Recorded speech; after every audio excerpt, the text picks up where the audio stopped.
Welcome back, everyone, to the Class of 99 podcast, the podcast for people who have paid a bill late and have had to negotiate with Comcast or whoever, Verizon, to not cut off your service because you haven't been paid yet. In other words, the podcast for the rest of us, the other 99% of us, 99.5, whatever it is. We weren't born with a silver spoon in our mouths and have stories to tell. Stories that are like the story I started last episode, and we're going to continue today in part 2. So thanks for tuning back in. Again, this is William, your host. The Class of 99, all one word. Make sure to include the. 99 is 2numbers.com is the website. This Luigi guy, he struck a nerve with a lot of people. It's not just people dealing with healthcare. People are, like right now it's going crazy. And part of it is, I don't know how much connection there is, but it's weird. Like Amazon are going on strike and some fast food workers are on strike. People are talking about unions again. People hated unions for years because they were sold the lie that I am stating my opinion and feel free to disagree. I like people disagree. I don't like people who disagree just for the sake of disagreeing, which is a thing now. I think, especially on the internet. I think social media has done that. It's just like trolling, right? Just like, no. There's just a lot of misinformation too. Like people will repeat, like word for word, like talking points that they heard on whatever, on TV. They're not just coming from X, Y, or Z channel anymore or whatever. I never wanted to be one of those people that said the mainstream media. It's kind of become that way because what we consider the kind of main channels of the dissemination of news and information have been bought up by like the same very few people. Prime example is Twitter, or X as it's called now. Elon Musk bought that. And everybody was making fun of the guy because he bought it for $44 billion and it lost value. He knew what he was doing. He did not lose value. He turned it into what he wanted to turn it into. Now people are flocking to they're leaving in droves. He doesn't care because that wasn't his goal. His goal was to, get a certain result. And again, I don't want to get too much into politics. What I should say is great, like black and white, blue and red politics. Yeah, there's things that are just naturally political, so it's impossible to it not be, but I don't want to get into that game because it's not the spirit of the podcast. The spirit of the podcast is actually to transcend that, to get past those blue and red teams that they try to put us in. One or two teams. You guys fight while we rob you blind. We'll text the people who actually work for a living, who know what a W-2 looks like, to oblivion, and let us buy up all these houses in the tens of thousands at a time, and make it impossible. You guys know this story. I don't want to preach. I already talked too much. So let's move on. Let's pick up where we left off last time, part 2 of this. Well, I should preface it. I shouldn't say again because I want to preface this first. Most of these stories are not going to be this long or multi-part. The reason this one is, it's because it was and is a complicated story. I tried to divide that story into 2 parts because, number one, it's long. Really hook that G there. Long Island. Necessarily. Also because I wanted to divide it as best I could. The half where, okay, it's what I knew that night. I was trying to figure out. And then what I would soon learn. And most importantly, the consequences. Immediate and then long term. Some of which are still ongoing, which is crazy because that happened in 2018, as you'll recall. Let's pick up. We left off. I spent the night in jail. I should have mentioned it at least. I talked about it sort of casually, as if I'd been to jail before. I hadn't. It was like immaculate. Like I don't even think I had a moving violation. I think I had a parking ticket. That was it. I laugh about it because I have no choice.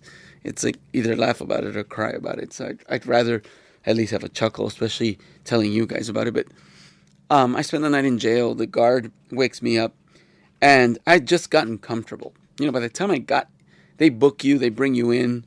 Some of you know this, either from experience or just from profession. the process, they bring you in, they got to book you. They fingerprint you. Now it's digital, right? So now my prints are on file. Great. Because some idiot lied, but idiots lied. They take your mugshot. And at the time, there's a few funny things, just a few details that are worth knowing. At the time, I was going through an experiment. In short, it was the worst time to take a mugshot. I was going through an experiment. I was trying to do for those of you who are old enough, and if you're not old enough, look at it. I was trying to do like a Steven Seagal like ponytail. So I grew my hair long. Well, I still can. That was the excuse. I was like, well, there might be a day where I can't anymore. I'll lose my. Although bald-headedness doesn't run in my family, but anyway. So I was trying to grow a ponytail, a Steven Seagal pony. So I was growing my hair long, but they don't let you have an elastic in your hair when you're taking your mugshot. So I had to have this long hair. I must look awful in that picture. I should get it. I'll post it even. I don't care, right? I mean, I didn't do anything, so I was not happy to be there. I was not happy about being fingerprinted. I wasn't happy about being booked, especially, not that it would make it any better, or much better, but especially by that time, 4 something in the morning. When the dude wakes me up and says, "Court," I'm in a bad mood. Because what just happened, plus, I didn't get to get comfortable. Plus, I didn't get enough sleep. And my hair, I look awful. I know I look like shit. I know I look like how I feel, which is like shit, like human feces. So they cart me into like this area, and then there's the court, and there's some. I'm trying to keep it as clean as I can, but I mean, it just pissed me off because it was so inaccurate. So they were going person by person and giving them their charges, and then they got to me, and they said my name, so I was like, "Yes, Your Honor." They're like, "No, you're supposed to stay quiet." I was like, "Well, you don't say my." You should have given me an instruction. Yeah, I was being respectful, right? I thought they definitely were treating me like a goddamn felon, which I wasn't, and I was proven eventually. But we all knew. Those who knew, what is it? If you know, you know.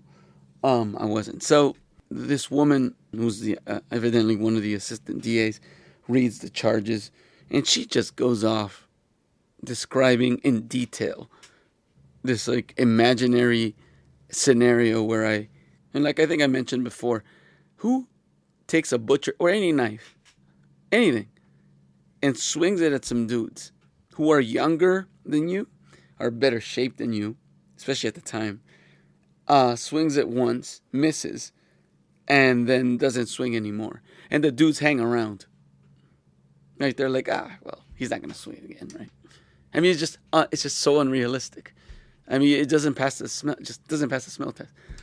No, you keep swinging. Or you start stabbing, I would imagine. Right? It's a sharp object. And why would they hang around? Which they did. By their own admission. It just didn't. I was just shocked I wasn't shocked that the cops did it. Cops are notorious. They don't know the law.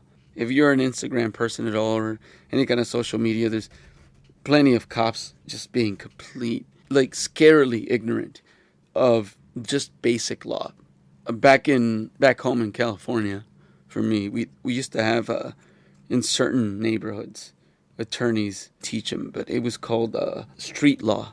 And what it was teaching teenagers and adolescents and young adults about their rights, so that when the cops came and say, let me see your ID, you knew what to say and what not to say, and blah blah blah. Where did they go? They went to the underprivileged neighborhoods. Again, class of '99. There's a reason why this podcast has that name, because it's us. You didn't have to grow up broke, but if you grew up middle class, you didn't grow up in like the fancy, you might have needed it at some point. Maybe you got pulled over or something. We have our stories. That's why I invite you guys again. I know I'm in the middle of the story. Please share it. Tell me. I would love to hear it. And if you want to share it with your own voice, we can work that out too. Just go to the site. We have a contact form. Reach out. Tell me what it's about. Just reach out. Like I said, this thing's still being defined. It would be cool to actually have somebody tell their story in their own voice. We do that like in a live interview or There's a lot of ways to do it. We're not going to get into the technical. The thing that we didn't get into, I started to it, and I saved it for this time, is what was happening while after these guys came to my door, tried to get in. They were trying to barge into my house by saying like, we're here for Sally. Didn't introduce themselves. I didn't know them. It's 2:15 and maybe 2:20 in the morning, so it's already weird. Sally, the name I've given. Right? All of these names are not real names, but I'm trying not to give just random names. And I can, but I'm not going to do that. I talk about that in more detail in the Tale to Harvard's project about, this is the goal here, isn't to try to like embarrass individuals or even institutions, meaning like Harvard or former employee. That's not the goal. Unbeknownst to me, when those three had been whispering at my door, and I'd made clear that they weren't allowed to come in. I was close enough. I just kind of turned the corner a little bit, kind of side-eye. If they had come into my entryway, which is like a little hallway, I would have known and I would have kicked them out. You're not allowed in my house. You're a drunk, maybe high rando who may or may not have just committed some sort of assault and are whispering about it and maybe asking Sally not to say. I have no idea. I've speculated. Please feel free to give me your theories. I'm around the corner talking to my lady. I know she's freaked out, as she should be.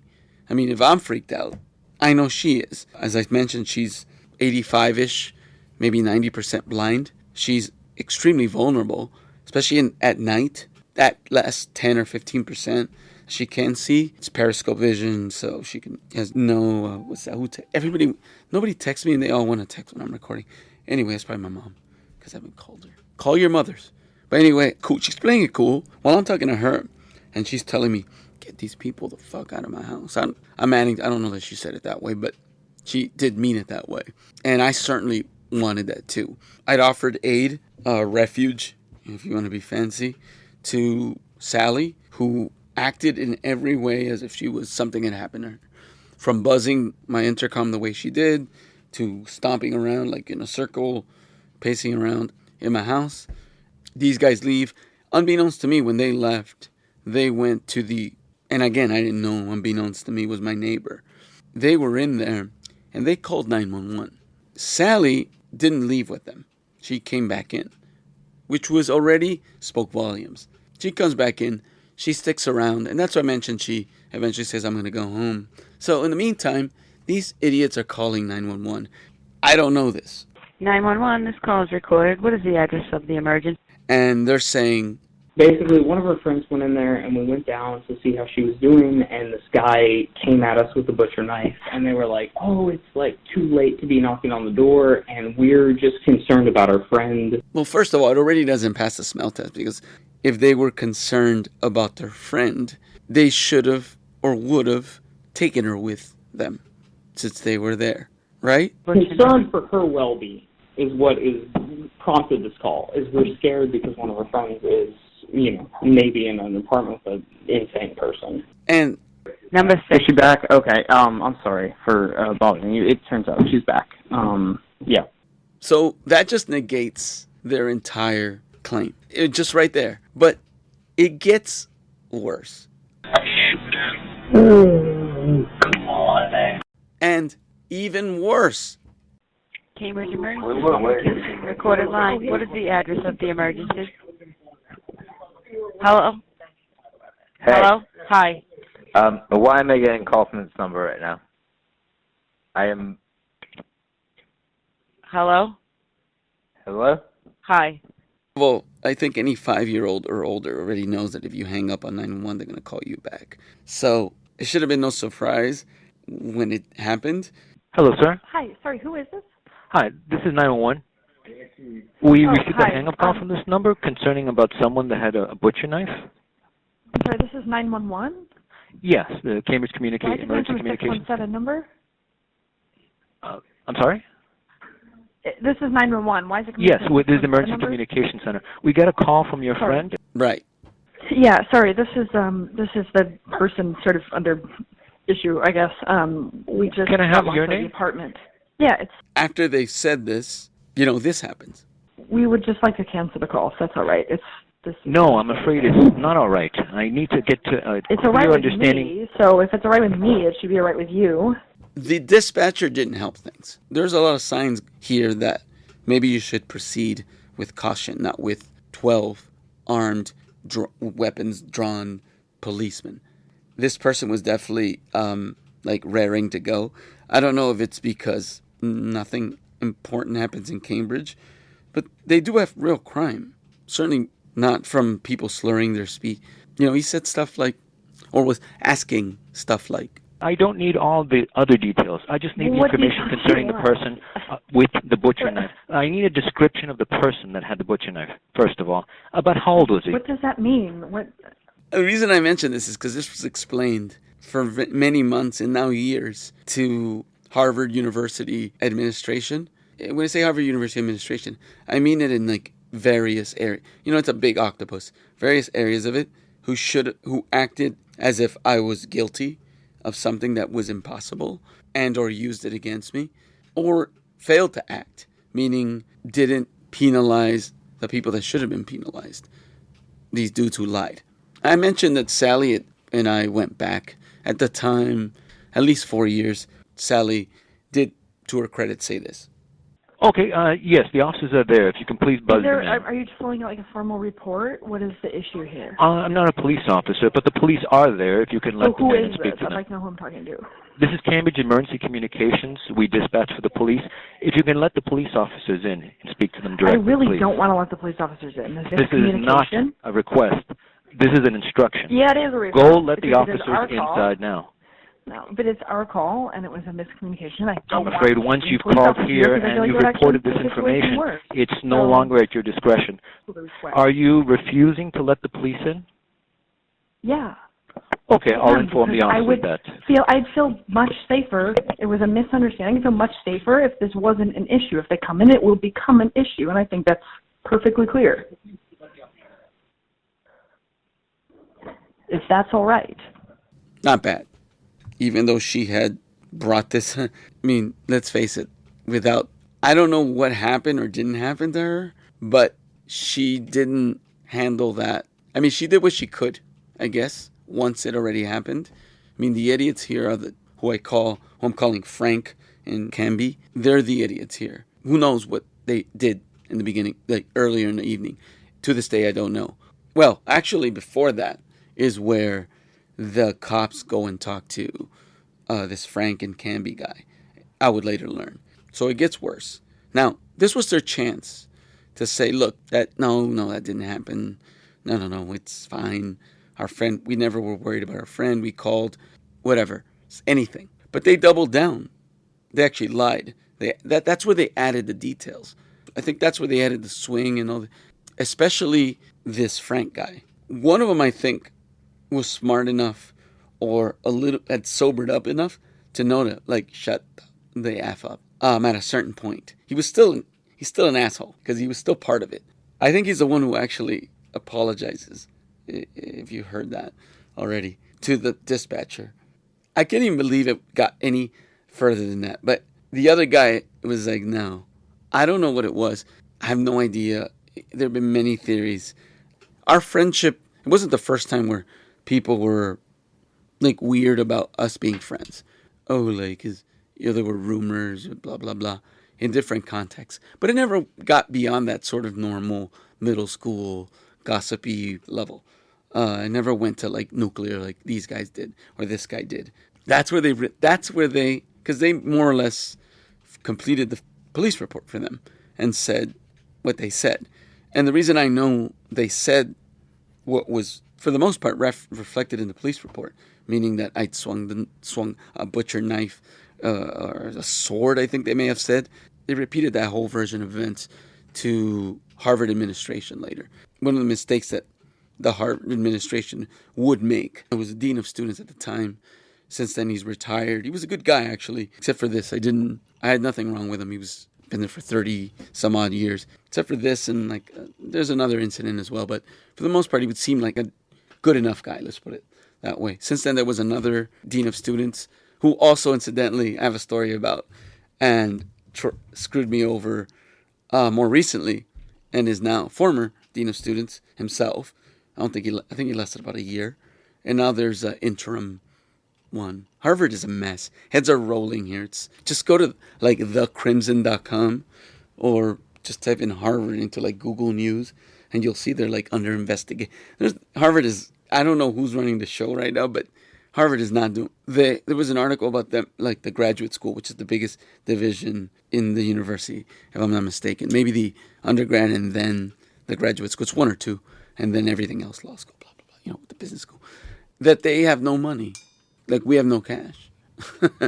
We do your Harvard. How are you broke? Also, that donors, like mega donors, they just got literally 350 million or 300 million from this guy. It was such a big deal. They renamed the graduate school after him. Like, that dude's like, yeah, I don't know. He's like, I'm not donating anymore.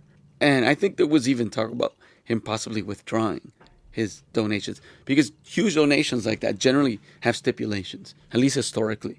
Like with Harvard, like even like the main fancy library here, even though it's like 115 years old or whatever it is, 110 years old, if they mess with certain things, like if they move a wall, for example, Harvard loses that whole library. It becomes a property of Cambridge or Boston or something.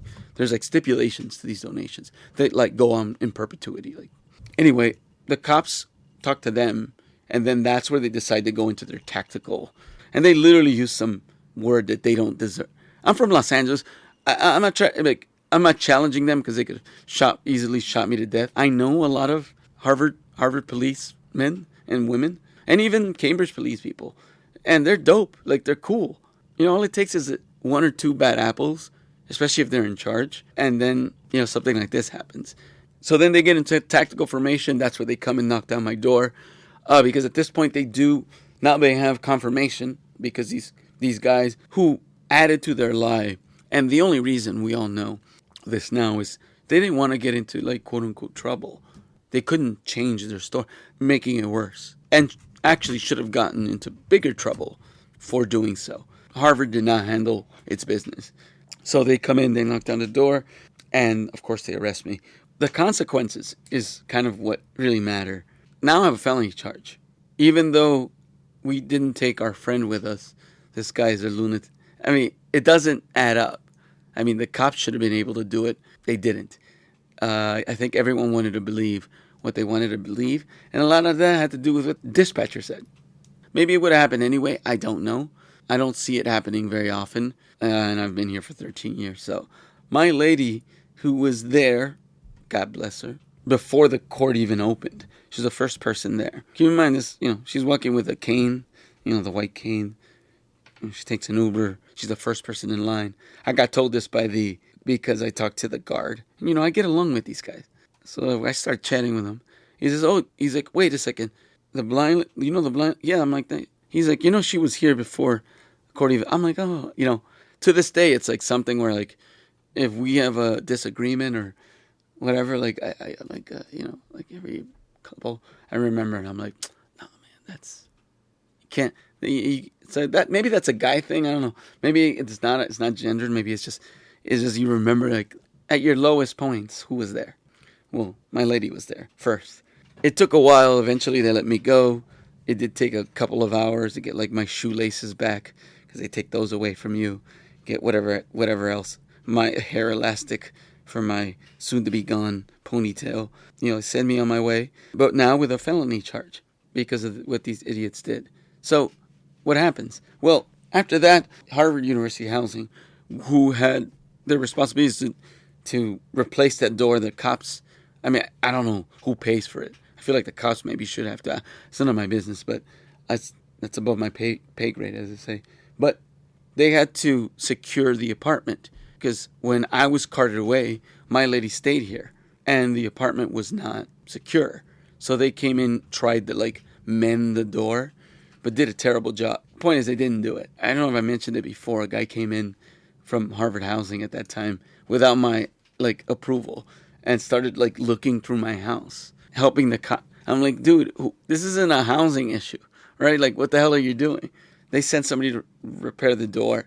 And Harvard Housing later would claim, among their many lies, I mean, it's crazy. I could do many many episodes on. Harvard Housing was like the first consequences. Immediately, they claimed the guy who came to fix the door. You got to turn several corners to get around to what we used as our shared office, crafts room. Like, we both do like a sort of hobby stuff. I'm talking to you from that room. I got my books in here. We have other stuff. This dude claimed that while he was fixing the door, while my lady was there, basically in that hallway, so there's no way he could have gotten past her unless he tackled her. I mean, she can see well enough to know that there's a person there. And she was talking to him, that he had observed a bunch of, now, keep in mind, they'd seen everything before against their rules, tools. I don't know if I mentioned before, but I'm a third generation woodworker. My grandfather was a carpenter and woodworker. My father was a woodworker, metalworker, and I grew up with that. Now, I live in an apartment, so I can't do what they did. I'll restore a lot of the stuff. A lot of my furniture are like old things that I'm not an IKEA guy. I actually think the IKEAization, as I call it, of things like the kind of disposable people like buy a bookcase and then use it for a couple of years and then it gets discarded because there's no way to move it without it breaking. Yeah, that's not what I come from, and it's made out of particle board. I'm sorry, sawdust. No, I come from like, if I see a Civil War era table that somebody is thrown out and I look at it and it's old, it's old growth oak and it's got a maker's mark, I'm going to probably carry it home if I have room for it, and I'm going to restore it. Or a furniture flipper. I don't know if you know these people, but they take like antique furniture and they slap a coat of paint over it and they try to sell it for more. If some furniture flipper, the reason I mention this is because I literally am working on, like I'm restoring a thing literally right now that somebody did that to. Like it's a crime. It should be a crime. The thing's like, I don't know, 100 years old at least. And it's made out of like the most beautiful wood, like dark cherry wood from the south. Solid. Like a solid. It took 4 grown men to carry it home. Like I was trying to carry it home. I had it like a hand truck. Even then I couldn't keep the thing under control. This dude shows up. He's like, do you need help? I'm like, I would love it. And then he's like, you know what? Let me go get my buddies. They're moving right now. So they're literally like in this mode. And it took 4 guys, 4 grown men to carry this thing up to my 2nd floor apartment. We were all beat up. I'm sure I wasn't the only one who was sore the next day. It'd been painted over with ugly coat of paint. Water was like rotted part of it, which I had to replace. So it's really simple stuff. I can't have industrial stuff. But now Harvard Housing claimed that I did, even though they'd been in here. They use that as an excuse after this for the next several weeks to have like quote unquote inspections. We got to inspect. We got to make sure you're not using these. I'm like, using what? This thing plugs into a household outlet like a blow dryer does. And all it does is like make a little edge. And I haven't used it. I don't have time, right? I'm busy. So just owning the stuff. They're like, well, you gotta put it like in the storage. You can put it down. I said, no, it's like humid down there. It gets flooded. These things they may not be fancy industrial machines, which I would love to have, but there's no way they could fit through even the front door of an apartment. I don't want to lose them. What's crazy, they took exception to like basic tools. I'm talking about like screwdrivers and pliers, because I have like a set of different pliers for like different repairs and stuff. I fix stuff. I do. Sorry. But everything. I mean, I had like different glues. I had like a spray glue that you use like to like temporarily adhere something. Everything was a problem. And they kept making excuses. It was absurd. And that was just the beginning of it. To kind of boil it down, Harvard Housing, since then, and it kept flaring up. It's flared up right now, periodically. After that moment, we became a problem tenant to them.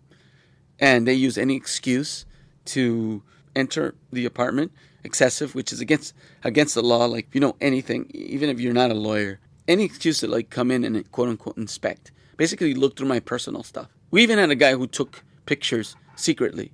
That happens later. That's another story. Secretly.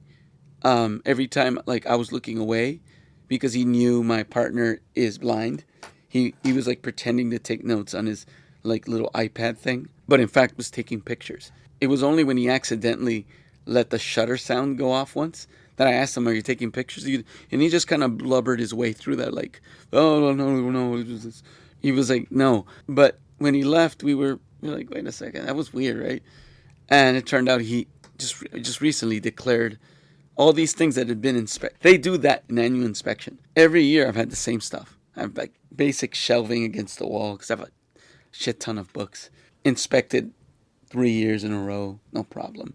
It's just basic DIY. You don't even need to be the son of a carpenter or grandson. You don't need to have like the training that I've had, like the years and years, in order to do it. But I do. So suddenly this guy was declaring all of this stuff as lease violations. It was one of many times that Harvard was just trying to get me out of my apartment. They jumped all over every opportunity to try to evict me, literally. Right now, literally, they're doing it again. And they did it earlier this year. I'll tell those stories later because I'm deviating a lot. Sorry, guys. So Harvard housing was the first consequence. The other consequence was that I had to meet with the dean of students, and at the time was she's now gone just recently in a very strange kind of situation. But a dean who was kind of a high-level administration, but who I knew even before I came to Harvard as a student, person who talked me into coming here. Once they admit you, once they like offer you admission, they really want you to go because it goes toward their statistics. I guess it's called like yield. So they don't want to offer, if they offer a bunch of admissions, but then those people don't come. I guess that's like known. It like reflects poor. Yeah, I had to have like meetings for months with them. Once I got my hands on the 911 recordings that you heard with my court-appointed lawyer, because by then, and we'll get into that, my financial situation had started to deteriorate so that I couldn't afford somebody else. And I ended up with a pretty decent guy. He was a cool guy, good guy, but he was like most court-appointed attorneys, like super busy, like overworked, overburdened. So he was always in a rush. So I was meeting with him periodically. I had to go to hearings for this stupid felony charge. And I was meeting with the administrators. I had to go to meetings. It became a full-time job. So imagine my work, right? What I'm supposed to be doing, right? I was supposed to be writing my dissertation. They knew. Administration knew. The highest level of administration knew. I played in the recordings. They were shaking their heads. Like I brought my own little speaker and played it. They were shaking their heads like, oh my gosh. Like, it is true. The then dean of students had both of these guys come in, Frank and we call him Camby, had them come in together. They basically got a chance to, like, get their story straight. They should have been interviewed separately because the dean of students is in charge of disciplinary action and Harvard's code of conduct, air quotes. They had broken several of the rules. Among those rules is, like, not lying to a university official, not lying to the cops, not like doing something that does like harm to like a fellow student. There's a bunch of things that are in the code that they broke, but for some reason they weren't disciplined. I mean, eventually I asked the dean of students, how long is all this going to take? He's like, you can pretty much a year. And he meant like a school year. And he was right. It took that long. It took a goddamn year. Now, in the meantime, and I didn't even know that this was legal. I didn't know you could do this. These two idiots who had been contacted by the district attorney, the DA's office, they just dodged them. Didn't answer their calls. I think there were letters sent out for months, the entire time. I didn't know you could do that. It seems pretty serious to me, but I guess you can. That's what they did. They still went to trial. A year later, of course, went before the court. That same assistant DA presented the same BS fairy tale. My lawyer just proceeded to say, here's the recording, Your Honor, and this is what really happened. And it took all of like 5 minutes in her chambers for her to say, yeah, this is ridiculous, and to be left out of court. But the damage was done. It'd been a year. The person who was my advisor, when you're in grad school, you have somebody who's like your advisor. They're like the person who guides your research and blah, blah. And eventually when you write a dissertation, your thesis, they're like the head of that committee who decides if you did the work, right? If it's good enough.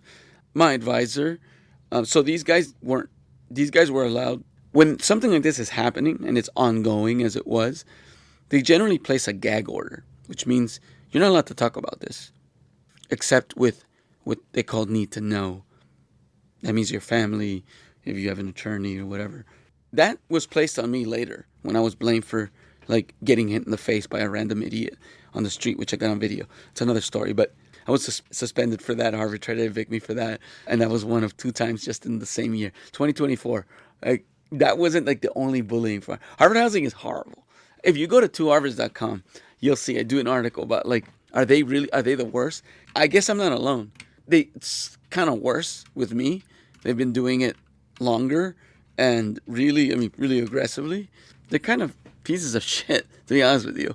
Not everyone, again, there's good people. I know a lot of the maintenance people.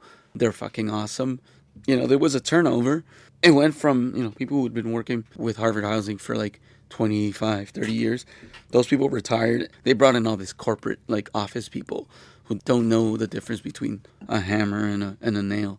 That's like the dude who took secret pictures. That's another story. So these guys dodged they got away with that. But not only that, and it was the dean of students who told me this.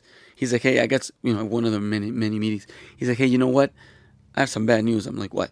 He says, well, word's gotten around. And I mean, what do you mean? He says, well, in the department, people talk. Like I told you before. This is kind of a small community of grad students. We kind of all know each other or of each other. Unless you've been there for like 2 weeks or, these new guys I didn't know. And there's gossip. It's just part of the stupid culture in academia. So he says, yeah, no, people talk to faculty and fellow students. So that means people that I'm supposed to be working with. And in the previous years, people who I don't want to say the gem of the department, but I was highly regarded. That matters, right? I'd won an award, a very distinguished award for teaching my own course on my own research. I knew a lot of the faculty and they respected my work. We would chat I would go and visit them, I would drop in. Well, now these guys have spread this rumor. Now, to make things worse, and the dean of students and also informed me of this, it got on the internet. Now, I didn't realize how much people Google each other. I knew they did, but geez, I heard from people I hadn't heard in years. People I didn't want to hear from, actually. It was embarrassing. Not only it was embarrassing, but it actually cost me work. I was doing my academic work, but like I said, I came from a real job. And part of the way I stayed solvent was by doing freelance, like little side projects for clients. So all of a sudden, everyone kind of turned ice. A couple of them told me why. I actually lost a very lucrative job with I can't name it, but let's say it's like one of the biggest national brands and that you've seen many, many, many commercials for them. And that's what I used to do. Worked in advertising. I actually had a couple of commercials, not bragging, on primetime, banners that I wrote, hanging in Dodger Stadium or in airports. This was a Fortune 100 company. Not to be confused with Fortune 500. I was able to still keep some of those. Well, that all went away, which would hurt me in the upcoming semesters and years that this would linger. So that was another consequence. Obviously, my academic work was frozen because basically this became a full-time job. So the articles on the internet, by the way, I didn't finish. They just basically told their version, the version these idiots told. Because somebody, I don't know, they used the police blotter. I don't know what the hell they used that. Those were up for years. It wasn't like till very, very recently that I was able to have most of those removed. I think there's still like one holdout. And I'm going to have to get a lawyer to tell because the person that said no to me after repeatedly reaching out to a bunch of, they just ignored it. Eventually I heard from one of their lawyers saying oh, well, we're not taking it down because we have our journalistic standards. And if it was true at the time of publish, I was going to say, first of all, you're USA Today. So this wasn't published in a thing that didn't used to be USA Today. But in the meantime, USA Today did buy it. You're USA Today. Don't talk to me about journalistic standards. I mean, you guys there's a reason why you're free at every hotel, a free newspaper. And number two, it wasn't true. But I'm not arguing with this guy. It's going to take but, it's there. It's clear to some people that it's probably fake. Even some of the information, just biographical, is inaccurate. It totally wasn't true at time of publication. And I need to, get somebody to do that. That's not so easy when Harvard has bankrupted you. And I mentioned that at 2harvards.com. It's not as easy as it was. That was another consequence. So my reputation, personal, professional, and academic, which matters. In academia, that matters. Your name. So now people that within the faculty, including my own advisor, kind of bought into the story. So I'm like cut off. I couldn't even go into an academic building. Like I went years literally without going in there. And I don't have any like social anxiety. I don't have anything like that. I'm like a total extrovert. If that's the story going around, how do I clear my name? So even a year later, when I finally did have the thing dismissed, that wasn't the end of it. The thing was still a record of it. It was still a arrest record. So my reputation was screwed. I'm basically isolated now from, the way graduate school, especially in the humanities, works is through like your advisor and the people that eventually end up on your committee. That's what they call it. They're the people that are basic secondary advisors, and it's generally like another 3, sometimes 4 other people. But also, you develop relationships with faculty, professors who help you along the way or chat with you about your work. Part of the consequences has been just the alienation from like even my friends in normal life. Because I'm too busy arguing with Harvard housing or Harvard financial aid. And that's how I'm going to conclude today, this story. It's ridiculous. It stems from this. I should say it got worse after this stupid event. But bottom line is, I build a reputation, which is what you're supposed to do. You're supposed to go and meet with people. I knocked it out at this conference, where I proposed my dissertation. Nobody expected me to do anything. They expected me to have some basic ass shit. But I knocked it out, right? Because I studied the history of the U.S. dollar. And the thing is, I've been studying this shit since I was a fucking kid, all right? When I was 8 years old, my grandmother gave me my first coin. And I mean like history U.S. dollar, like actual money, and the way it's affected United States influence. It's incredible. It's actually really cool. And I wish Harvard and its fucking goons would let me finish it. Because every time I try to, they'd pull some fucking stunt or blame me for something I didn't do and then pause my work for like a year. The thing that happened after that year-long thing, it was already like 2019 and took a little while just to get my life kind of sorted back out. What was I going to do? Send everyone a long presentation or a podcast like this? It's taking me this long to even record the thing. So that there was no way to it was ridiculous. It just was all permeating. You can imagine. I mean, come on. Just think about it. Just what I've said. The scene I've set. Small group. 2 idiots. Everyone believed them. I'm too busy fighting these false allegations. Talking to the fucking administrator. I'm doing that. While I'm languishing, these guys are thriving. That's the worst part. I won't forget the day where I got a blast email from one of the, I think it was Canby. Yeah, it was. He was like the representative for some stupid student group. I'm thinking, this guy has the time to do this, and I'm not even able to work. That's just part of the story. This is the foundation. This is what has become years of a nightmare of fighting Harvard, working 3, 4, 5, 10 times harder for half as much. And in the meantime, getting into crippling debt. All because starting in that 2018, I became a problem tenant and a problem student. Meaning somebody that they first blamed, but then also, and this is something probably a good note to leave off on, a student who was pushing back, asking questions, providing evidence. They didn't particularly care for that. Because what does Harvard care about? What's Harvard afraid of? They're not afraid of getting sued. They get sued all the time. They don't care. They're afraid of bad publicity. They're afraid of their precious brand being destroyed. If there's somebody that they think might have a story where they acted fucked up, and in my case, did so repeatedly over the past, they want to silence me.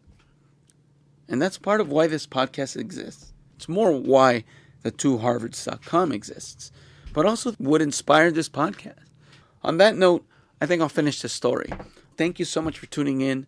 Subscribe, download, do all those things. Share the message. Get it out. If you can, go to the GoFundMe page. Anything makes a difference. $5, $10 makes a difference. I got great stories coming up. Sorry for the long one, but this is the foundation for a lot of entertaining, hilarious stories, not just here at Harvard, but elsewhere.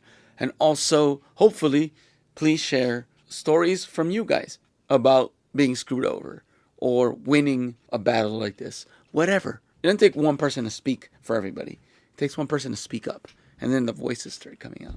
This thing is organic. It's growing, but it needs your help. So thank you so much. Talk to you soon, and stay tuned to be continued.